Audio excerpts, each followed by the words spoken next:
기도하겠습니다. 하나님 아버지, 이 아침에 묵상하는 말씀 속에서 주님의 음성을 듣기 원합니다.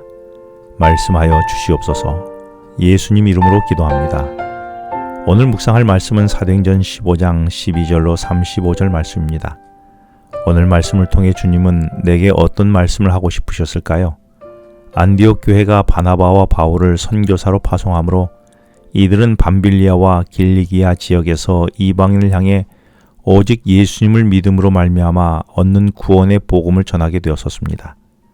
그런데 바리새인이었다가 그리스도의 복음을 받아들인 그리스도인들이 안디옥에 와서 할례받지 않은 자신들과 똑같이 신앙생활하는 것은 참 구원을 경험할 수 없다고 가르치게 되니 안디옥 교회를 비롯해 이방인 교회들이 혼란해지게 되었습니다. 이로 인해 오직 예수를 믿음으로 구원이 있다고 가르친 바울과 바나바, 그리고 할례를 받아야 구원이 있다고 가르친 그들 사이에 논쟁이 있게 되었었습니다.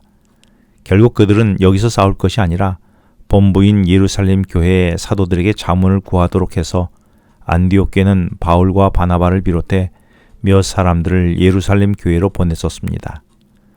예루살렘 교회는 모세의 법을 들어 할례를 받는 것이 마땅하다는 의견에 많은 변론이 있었습니다. 이때 베드로가 고넬료 사건에 대하여 증언하며 유대 그리스도인들을 침묵시키게 합니다.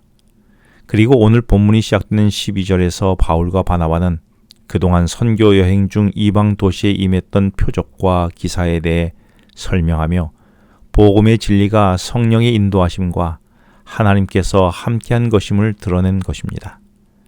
이때 예루살렘 교회 지도자였던 예수님의 형제 야고보가 14절에서 형제들아 내 말을 들으라 하고 말하며 바울과 바나바의 사역은 선지자의 말씀과 일치하다며 19절에서 그러므로 내 의견에는 이방 중에서 하나님께로 돌아오는 자들을 괴롭게 하지 말자라고 결론을 짓습니다. 이렇게 말한 것은 베드로의 이방인 전도 경험을 통해서 아모스 선지자가 아모스 9장 11절로 12절에서 말한 무너진 다윗의 장막이 교회로 재건되고 이방인이 하나님의 백성에 포함된다는 예언의 성취를 보았기 때문이었지요. 사실 많은 경우 교회가 세운 법과 그동안 각 교회가 가진 전통과 문화가 성경의 원칙보다 예수님이 세운 오직 믿음으로 말미암아 받는 구원과 대치되는 경우가 참 많았었습니다. 그래서 새신자로 하여금 헷갈려하며 기존 세력에 의해 버티지 못하고 교회를 떠난 경우가 있었지요. 나는 어떻습니까? 내가 세운 수많은 원칙들은 성경에 근거한 진리입니까? 혹 진리보다는 문화나 전통에 근거한 것은 아닙니까? 혹 나름대로 내가 세운 기준은 아닙니까? 나와 우리 교회는 세거적이 정착하는 데에 수용적입니까? 이방인 중에서 하나님께로 돌아오는 자들을 괴롭게 하는 것은 어떤 것이 있을까요? 한 번 무엇이 있는지 상대 입장에서 생각해 보면 어떻겠습니까? 예루살렘 총회는 인정과 친분과 전통에 입각한 회의가 아니라 오직 성경을 토대로 하나님의 뜻을 찾는 이상적인 회의의 모습을 보여주고 있습니다. 많은 경우 전통과 문화로 성경의 진리가 무시되는 경우도 적지 않게 발견할 수 있지요. 그래서 야고보는 이방인에게 유대 민족의 문화와 관습을 요구하지 말 것을 결의합니다. 그러나 20절에서 그리스도인이 된 이방인들에게도 교회 안의 동료 유대인들에게 혐오감을 주는 이방 풍습을 제거할 것도 명령합니다. 그 또한 우상을 숭배하지 말라는 성경의 진리를 고수하며 이방의 문화와 전통을 버리도록 한 것입니다. 이렇게 하여 이방인을 차별하던 유대인들은 이제는 무의미해진 할례 전통에 목매지 말 것과 이방인이었다가 그리스도인이 된 자들은 그동안 해왔던 우상 숭배의 전통적 행위를 버리도록 한 것입니다.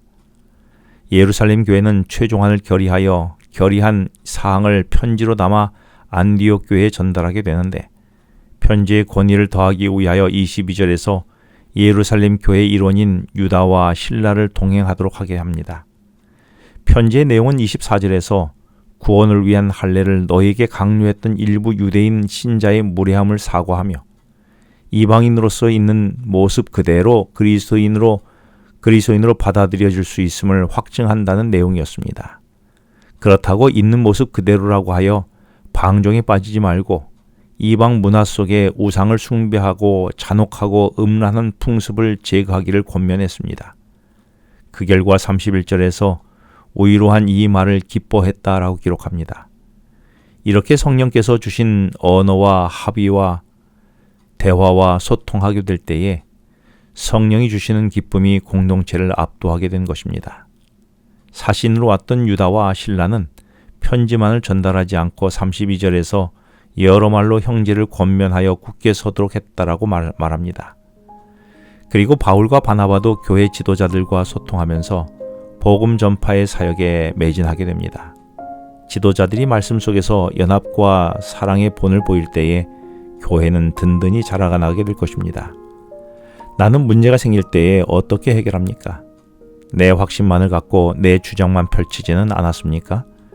공동체의 그 문제를 가져와 객관적이고 성서적 의견을 묻고 듣는 습관이 내게는 있습니까? 기도하겠습니다.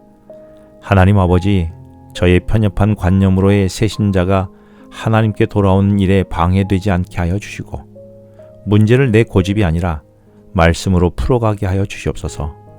예수님 이름으로 기도합니다. 지금은 개인 기도 시간입니다. 오늘 주신 말씀을 묵상하면서 주어진 기도 제목과 개인 기도 제목을 놓고 기도하시겠습니다.